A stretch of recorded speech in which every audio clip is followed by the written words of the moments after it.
Olá, eu sou o professor Marcelo Jarques Uncac, sou do Departamento de Oftalmologia da Faculdade de Medicina da Universidade Federal Fluminense e nessa aula a gente vai abordar a segunda parte do tema glaucoma, que que já foi abordado a primeira parte na aula anterior, tá? Sempre lembrando a vocês que é importante ao final da aula vocês entrarem no IDUF e fazerem uma avaliação da aula e do curso, que é importante para a gente sempre buscar um aprimoramento, uma melhora da nossa disciplina. Tá? Então, a parte 1 a gente finalizou falando mais de alguns detalhes do exame oftalmológico geral, que também são importantes para o glaucoma, e nessa segunda parte a gente vai iniciar falando de alguns exames complementares que são mais específicos para avaliação não só do diagnóstico, como também do segmento e tratamento do glaucoma, né? Então, tem a curva atencional diária, ou medidas frequentes da pressão intraocular, o campo visual manual e computadorizado, a retinografia e o ACT, que é a tomografia de coerência óptica. A gente vai explorar um pouquinho agora cada um deles em mais detalhes, né? A curva atencional diária é a medida da pressão intraocular em vários momentos durante o dia para avaliar a sua variação, a sua flutuação, né? Existe uma flutuação, uma variação fisiológica da pressão intraocular ao longo do dia, tá? E se acredita que até 5 milímetros de mercúrio pode ser considerada uma flutuação fisiológica natural. Flutuações, variações acima de 5 milímetros de mercúrio podem ser um sinal indicativo de que algo de anormal está acontecendo dentro desse olho, que ele pode estar desenvolvendo um glaucoma ou progredindo, um glaucoma que possa não estar controlado. Tá? Além de verificar a flutuação da pressão intraocular, esse exame de curva atencional diária é importante para também verificar o pico de pressão, né? Em que momento do dia esse paciente apresenta uma pressão intraocular, o pico, né, acima de todas as outras medidas, né? Então, antigamente se fazia esse exame em pacientes internados para a gente medir ao longo das 24 horas, tá?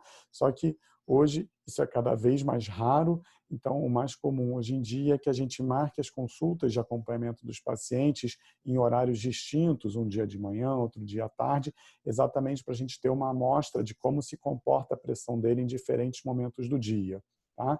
Nesse gráfico aqui, que é um gráfico de curva atencional diária, nessa parte vertical, a gente encontra as medidas da pressão intraocular, tá? E aqui na parte horizontal, os horários do dia.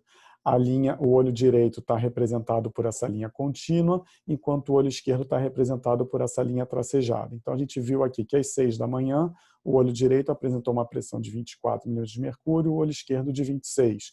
Por volta de meio-dia, 18 e 19. Às 6 da tarde, 16 no direito, 16 no esquerdo. Tá? Então, um dos problemas que a gente já consegue observar aí, né, é que se um médico atende sempre esse paciente por volta de meio-dia, ou por volta de 6 da tarde, por exemplo, ele está sempre medindo pressões em torno de 16, que estão bem abaixo de 21, né? E às vezes esse paciente pode ter lesões progredindo, né, e perda de campo visual, e o médico às vezes não está entendendo o porquê desse motivo, né? E isso pode estar acontecendo exatamente por ele estar medindo as pressões intraoculares do paciente em questão, justamente no horário onde essas pressões encontram-se mais baixos ao longo da sua flutuação diária normal. Tá? Se ele medisse as pressões desse paciente por volta de 9 da manhã, ele já teria alguns valores um pouquinho mais altos, e se medisse às 6 da manhã ou nos primeiros horários da manhã, às vezes 5, 7 da manhã, ele poderia encontrar valores maiores também. Tá? O que chama a atenção desse gráfico não é só o fato de 6 da manhã ser o horário do pico, tá? Isso é algo comum, mesmo nos pacientes não portadores de glaucoma, né? O pico, vamos dizer assim, fisiológico de nós todos costuma ser normalmente nos primeiros horários da manhã, porque existe uma relação íntima com a taxa de liberação de cortisol endógeno, tá? Então, como existe um pico de liberação de cortisona nas primeiras horas da manhã, no nosso dia a dia, no funcionamento normal do nosso organismo, as pressões intraoculares, vamos dizer, também costumam ter seus picos, mesmo que fisiológicos, nas primeiras horas da manhã. Tá?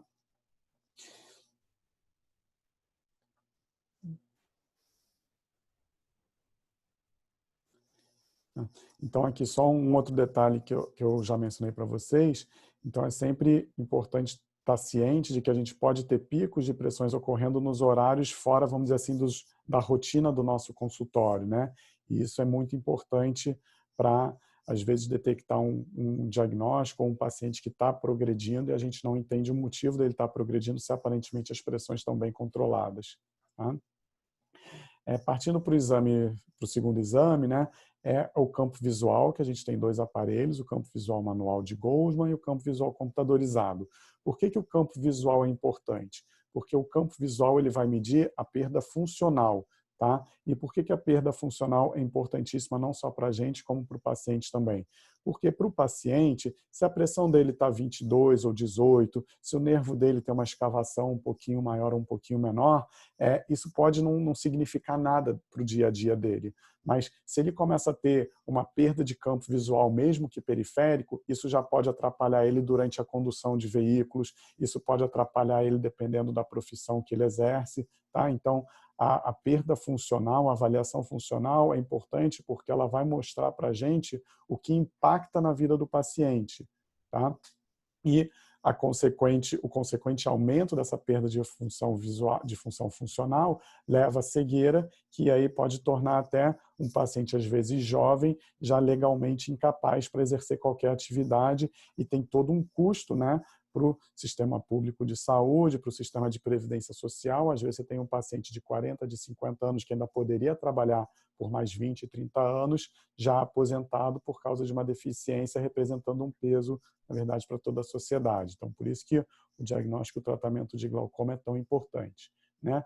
No campo visual, a gente tem um examinador e também depende das respostas do paciente, né, onde são feitos testes. No campo visual manual, o examinador tem que traçar esses campos, essas linhas que a gente chama de isópteras. Tá? Os campos visuais computadorizados, que são mais modernos, que são os que a gente utiliza mais no dia a dia, né? Eles já têm softwares que conseguem tornar o exame mais reprodutível, né? A maneira de se realizar o teste também mais fácil, e isso permite um uso melhor, não só para o diagnóstico, como para o acompanhamento, e ele marca as áreas onde está se perdendo campo visual. Tá? É sempre importante fazer uma correlação do que já se tem de lesão de campo visual com o que o nervo óptico está te mostrando no fundo do olho, com a fundoscopia.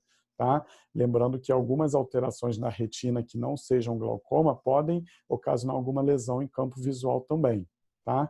Então, aqui a gente tem um exemplo de um nervo com bastante área de rima neural saudável. Tá? Então, isso é um campo visual normal. Tá? Conforme essa escavação vai aumentando aqui inferiormente, começa a surgir uma lesão no campo superior, tá?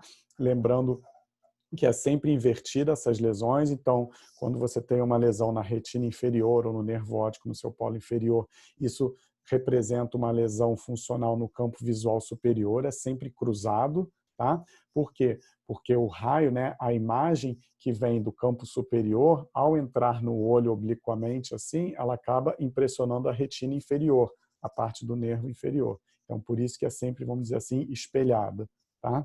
Conforme vai havendo uma progressão dessa alteração aqui, dessa escavação na região inferior do nervo, o escotoma, né, vai aumentando e aí forma esse escotoma arqueado, que a gente chama de escotoma de Bjerrum, que é bastante característico para glaucoma. Tá?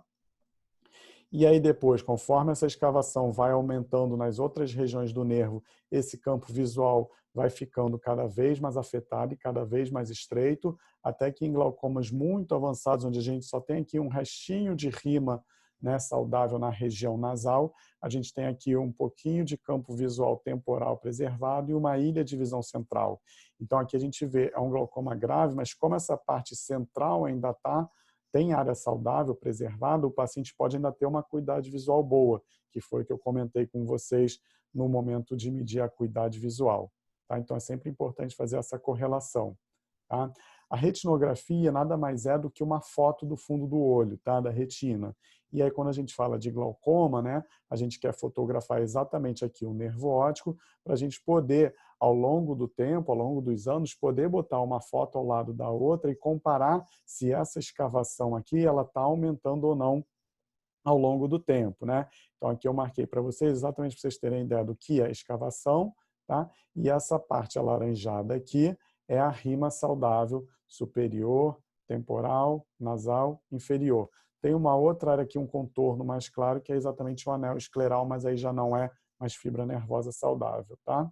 E aqui o olho esquerdo é exatamente a mesma marcação da escavação, que é essa parte central do nervo, que nos pacientes portadores de glaucoma tende a ter um aumento e nem sempre concêntrico, como a gente viu naquela correlação do campo visual com o nervo óptico, né?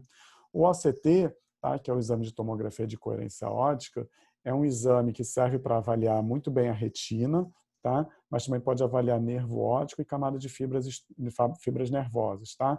O OCT, ele consegue fazer quase que cortes histológicos da retina e do nervo óptico, tá? Então são exames assim que nos acrescentam muito no diagnóstico e tratamento das doenças oftalmológicas e assim é um aparelho que não é tão grande e é um exame assim de fácil realização, não precisa de contraste, nada disso, basta normalmente dilatar a pupila, tá? Então ele tem a capacidade de medir a espessura da camada de fibras nervosas ao redor do nervo óptico, tá? E vai dando isso em números e pode traçar gráficos para ver, baseado com o banco de dados dele, se isso está dentro da normalidade, porque os pacientes portadores de glaucoma, além de aumentar a escavação do nervo óptico, essa camada de fibras nervosas peripapilar, ela vai sofrendo um achatamento, um estreitamento. Então, você tem uma redução da espessura dela. E aí a gente pode usar esse exame não só para o diagnóstico, como também para o acompanhamento de uma possível progressão ou do tratamento. Tá? Falando então mais especificamente agora do tratamento, né? A maior parte dos pacientes a gente acaba optando pelo tratamento clínico, no caso de diagnóstico de glaucoma, tá? E é tratamento tópico, com colírios, tá? A gente tem basicamente dois mecanismos de ação para os colírios, tá? Eles podem aumentar a drenagem, tentar facilitar o escoamento do humor aquoso, tá? E isso pode ser pela via trabecular, que é a via fisiológica, né, de escoamento do humor aquoso, ou eles também podem atuar no que a gente chama de uma via uveoscleral, que é uma via onde o humor aquoso pode sair da câmara anterior entre a íris e aqui o corpo ciliar, tá? Por isso que é a via uveoscleral, tá? É uma via que fisiologicamente é pouco utilizada pelo organismo, mas que os colírios, as drogas, costumam ampliar, né, o funcionamento dela, tá? O outro mecanismo é agindo no corpo ciliar, induzindo uma redução da produção do humor aquoso, sinalizando para o corpo ciliar para baixar as taxas de produção do humor aquoso. Tá? Basicamente, esses dois mecanismos. Né? A gente está aqui a divisão das classes, né? Então, os colírios que aumentam a drenagem, né? Os mióticos, a pilocarpina, vão aumentar a drenagem pela via trabecular, tá? Os alfa-agonistas, como a brimonidina, e aqui entre parênteses tem alguns nomes comerciais das drogas disponíveis, tá? Como a brimonidina, vão aumentar o escoamento por aquela via uveoscleral, e os derivados da prostaglandina, como latanoprosta, bimatoprosta e travoprosta, vão aumentar o escoamento também pelaquela via secundária, aquela via uveoscleral, tá? E são as drogas mais potentes para redução da pressão intraocular, são esses derivados de prostaglandina. Tá?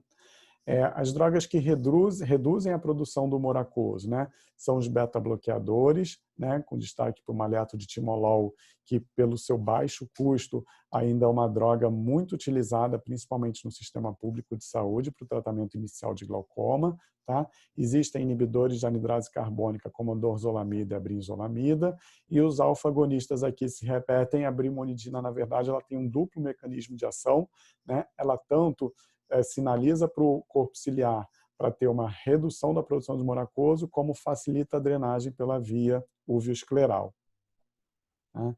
Existem algumas medicações orais, tá? Existem inibidores de anidrase carbônica, o que a gente conhece como acetazolamida, a marca é o Diamox, para uso oral, que também vão reduzir a produção do humor aquoso, tá?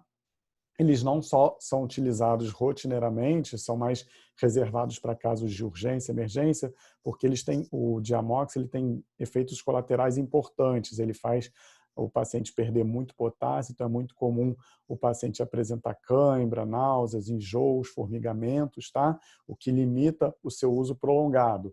porque se funcionasse bem e não tivesse tantos efeitos colaterais, né, seria até melhor do que pingar colírio. Tomar um comprimido é muito mais fácil do que pingar colírio no olho.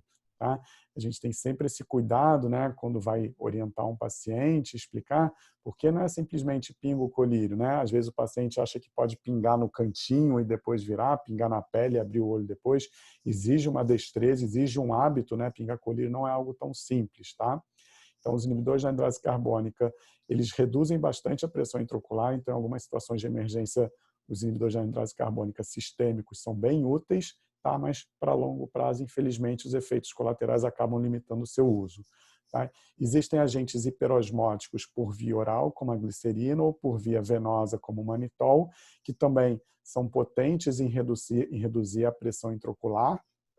Tá? No caso, eles nem reduzem a produção do humor aquoso, nem aumentam a drenagem por nenhuma das duas vias. Tá? Na verdade, por serem agentes hiperosmóticos, eles puxam líquido de dentro do olho, né? Principalmente do vítreo, que é aquela parte posterior do olho e que tem um volume muito maior que a câmara anterior. Então, eles puxam todo o líquido que tem ali no humor vítreo, eles desidratam o vítreo e abaixam a pressão intraocular de um modo indireto, vamos dizer assim. Tá? Então, quando a gente se depara com um paciente com glaucoma agudo, que vocês eventualmente podem ocorrer de atender num pronto-socorro, numa emergência, né? E tendo uma presunção, uma suspeita desse diagnóstico, né? Então, assim, começa o tratamento, né? Você pode passar os inibidores de anidrose carbônica, acetazolamida oral, né? No caso até 2 comprimidos no momento da crise, tá? Ou você pode optar por um agente hiperosmótico, se você tem glicerina disponível. Só o único problema da glicerina é que às vezes ela causa algum enjoo, náusea, vômito, e o paciente com glaucoma agudo já está nauseado, né? Já está, às vezes até já vomitou antes de chegar até no pronto-socorro. Então, você pode intensificar esse problema. Tá? Tomar cuidado também nos pacientes diabéticos com glicerina, que pode aumentar muito a glicose, né? E os inibidores de anidrose carbônica, né? A gente tem que tomar cuidado porque ela tem uma reação cruzada com o sulfo. Então, pacientes alérgicos a sulfo, com insuficiência renal crônica, também tem que ter uma precaução no seu uso. Tá? Estando numa emergência, né, o que a gente mais lança a mão, né, é do manitol, né, que é um agente hiperosmótico de uso venoso. A gente pode usar até de 1,5 a 2 gramas por quilo no momento da crise. Tá? Correr cada frasco em torno mais ou menos de 40, 45 minutos, não muito rápido. Tá? Observar se o paciente também tem insuficiência renal, alguma insuficiência cardíaca congestiva, porque vai aumentar muito o volume intravascular. Tá? Mas isso vai conseguir causar uma boa redução da pressão intraocular. E aí, de uso tópico, né, a gente pode usar os mióticos, né, a pilocarpina, porque o paciente normalmente está naquela média midríase, para tirar ele da média midríase, a pilocarpina vai induzir uma miose, além do aumento da drenagem. Então, é importante para tirar ele daquele bloqueio pupilar, tirar ele daquela situação anatômica que eu citei na primeira parte da aula, onde existe um contato mais próximo da íris com o cristalino, com a parte anterior do cristalino. Tá? A gente pode utilizar a brimonidina também para aumentar a drenagem e de outros colírios que reduzem a produção, a gente destaca aqui os beta-bloqueadores, tá? E a própria brimonidina que a gente já citou como sendo um dos agentes para aumentar a drenagem do humor aquoso e tentar tirar o paciente dessa crise de glaucoma agudo. Tá? Existem também alguns tratamentos com laser disponíveis para glaucoma. Tá? A trabeculoplastia laser, que pode ser realizada com 2 tipos diferentes de laser, com laser de argônio ou com um laser que é IAG, que é a chamada trabeculoplastia seletiva, né?